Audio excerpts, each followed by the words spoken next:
Muitos chegam até mim dizendo: Nicolas, quais são os seus projetos para o Brasil?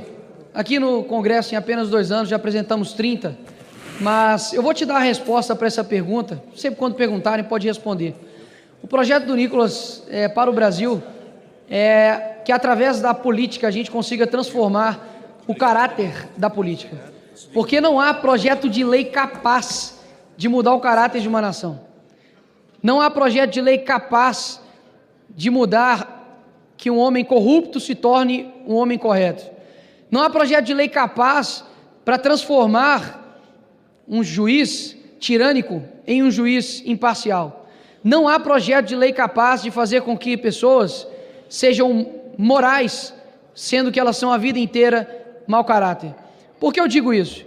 Porque nós estamos vendo agora no nosso país, e mesmo você sendo de direita, esquerda, centro, para trás, para frente, não me importa, mas se você tem um mínimo de honestidade intelectual, você vai perceber que há uma semana, José Dirceu, a pessoa que idealizou o maior esquema de corrupção do mundo, está solto, livre, inclusive um chute, pode até concorrer a algo aqui nesse Congresso Nacional.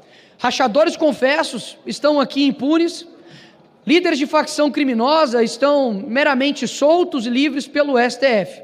Enquanto isso, uma senhora, que, me perdoe pela palavra, que defecou na mesa do ministro Alexandre de Moraes, uma atitude deplorável, vergonhosa para a nossa democracia, mas agora tem uma pena de 17 anos nas suas costas.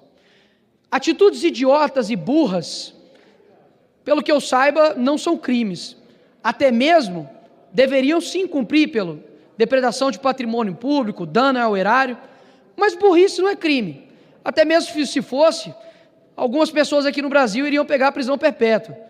Agora, por que isso está acontecendo? Porque ela não é filha de nenhuma celebridade, porque ela não é parente de nenhum presidente, porque ela não está envolvida com nenhuma pessoa de poder, porque ela sim é uma pessoa que estava lá e cometeu diversos crimes de menor potencial ofensivo, até mesmo porque era um crime impossível. É como se eu dissesse que eu iria envenenar alguém com um copo de água potável. É como dizer que aquelas pessoas que estavam aqui iriam dar um golpe de Estado. Faça aí uma breve pesquisa no que é golpe de Estado em toda a humanidade, você verá que é bem diferente do que aconteceu aqui no fatídico dia terrível do 8 de janeiro. E por que eu estou dizendo isso? Porque enquanto nós estamos aqui, enquanto eu vejo a minha filha, enquanto eu saio para poder me alimentar, poder trabalhar, ainda há pessoas que estão sofrendo por conta de uma perseguição judicial. Eu sei que tudo que eu vou falar aqui, talvez para alguns, não vai ser capaz de sensibilizar um coração tão de pedra. Afinal de contas, existem pessoas aqui que não podem dar um passo para trás, porque já estão num lamaçal tão grande ideológico que jamais concordariam comigo. Mas eu já ouvi aqui nessas sessões, por exemplo, pessoas vangloriando, por exemplo, Marighella, ou até mesmo Che Guevara, ou Stalin, ou qualquer outra figura que seja da história, com uma falácia de luta por direitos humanos, ou luta por pessoas que estão em situação de vulnerabilidade.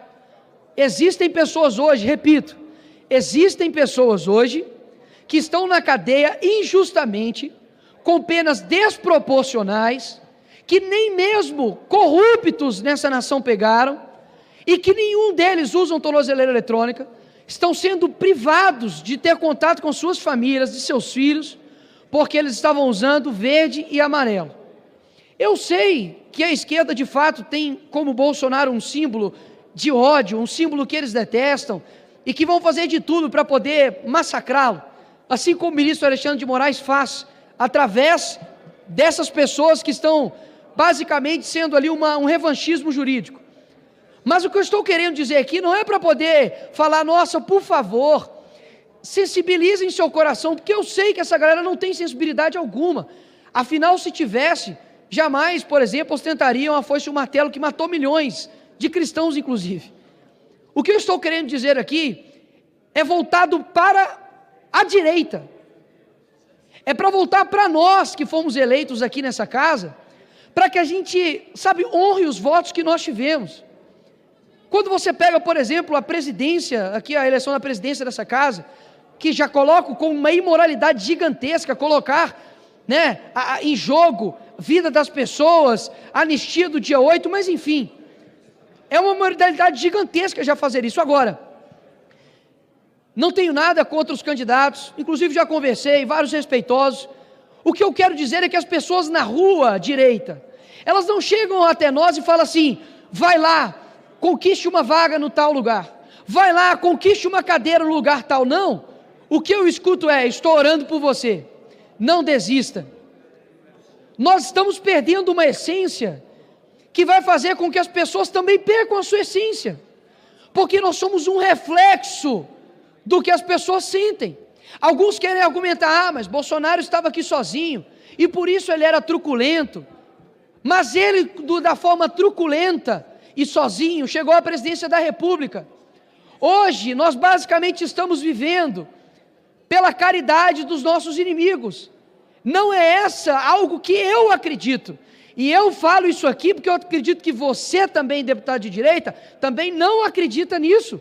Você tem uma essência dentro de você, ainda dentro de você, de falar: caramba, como deveria ser, sabe, ir para cima sempre, como deveria ser realmente lutar e não arredar o pé, porque uma coisa tem que bater palma, para alguns, por exemplo, do PT, faça sol, faça chuva, eles estão aqui defendendo e sendo coerentes com aquilo que eles concordam, e mesmo que passem os anos e percam, eu acredito que a vida nem tudo é sobre resultados.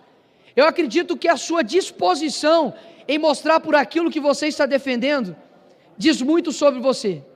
Dificilmente o grito de uma criança no estádio vai fazer com que o time vença, mas quando o jogador vê aquele torcedor, mesmo que pequeno, mesmo que uma criança, lutando, sabe, se erguendo por algo que é correto, aquilo dali muda tudo, porque eu acredito que todos nós fomos chamados para um tempo. Eu não tenho dúvidas que eu fui chamado para esse tempo, e não é uma exclusividade minha, é de todos nós.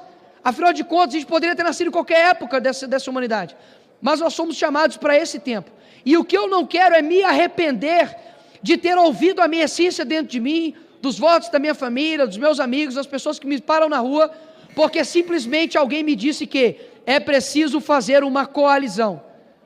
Coalizão é de verdade, em alguns momentos é necessário, mas eu acho que a gente precisa se encarar em diversos momentos aqui nessa casa, com coragem, porque eu acredito que nós vamos semear durante muito tempo, para que alguns colham, e mesmo que não dê resultados, a vida não é feita somente de resultados. João Batista, ele não colheu nenhum resultado terreno, pelo contrário, sua cabeça foi decepada, era um louco que falava no deserto, comia gafanhoto com mel.